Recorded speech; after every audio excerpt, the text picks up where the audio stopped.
வழி துறക്കാൻ வேண்டி வழி திறப்பதற்காக ஒரு ஸ்பெஷலிஸ்ட் வரണ്ട, ஒரு ஸ்பெஷலிஸ்ட் வர வேண்டாம். நீ அபிஷேகத்தோட ஆராதிச்சா மதி. நீங்கள் அபிஷேகத்தோடு ஆராதித்தாலே போதும். விசாலമായ வழி ஓபன் ஆகும். விசாலமான ஒரு பாதை உங்களுக்காய் திறக்கப்படும். கரம் அடிச்சு பாரு, கைகளை தட்டி சொல்லுவோம், I am the way maker. அவரே வழியை ஆயத்தம் செய்கிறவர். I am the way maker. நான் வழியை திறக்கிறவன். I am the way maker. நான் வழியை திறக்கிறவன்.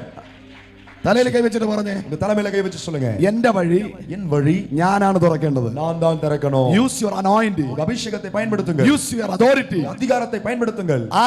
ஆர்க்கோ வேண்டி வெயிட் செய்யாதே. யாருக்காக யாரோ வருவதற்காக காத்திருக்க வேண்டாம். Use your anointing. உங்கள் அபிஷேகத்தை பயன்படுத்துங்கள். Use your authority. உங்கள் அதிகாரத்தை பயன்படுத்துங்கள். எവിടെയാണോ வழி அடைஞ்சிருக்கிறது, எந்த இடத்தில் வழி அடைக்கப்பட்டிருக்கிறதோ தெய்வம் நின்னை யூஸ் ചെയ്യാൻ போகிறார். தேவன் அங்கே அதற்காக உங்களை தான் பயன்படுத்த போகிறார். நீ பிரார்த்திச்சால், நீங்கள் ஜெபித்தால் அமெரிக்கா விசா நின்ற கையில் வரும். அமெரிக்கா விசா உங்க கையிலே வரும். நீ பிரார்த்திச்சால், நீங்கள் ஹalleluya ஜெபித்தால் ஆஸ்திரேலியா நியூசிலாந்து விசா கையில் வரும். ஆஸ்திரேலியா நியூசிலாந்து விசா உங்கள் கையிலே வரும். நீ பிரார்த்திச்சால், நீங்கள் ஜெபித்தால் கனடாவில் வழி திறக்கும். கனடா தேசத்துக்குரிய வழி திறக்கப்படும். நீ பிரார்த்திச்சால், நீங்கள் ஜெபித்தால் அப்பாயின்மென்ட் லெட்டர் இந்த கையில் வரும். அப்பாயின்மென்ட் லெட்டர் உங்க கையில வரும். You are the authority. நீங்கள் தான் அந்த அதிகாரம்.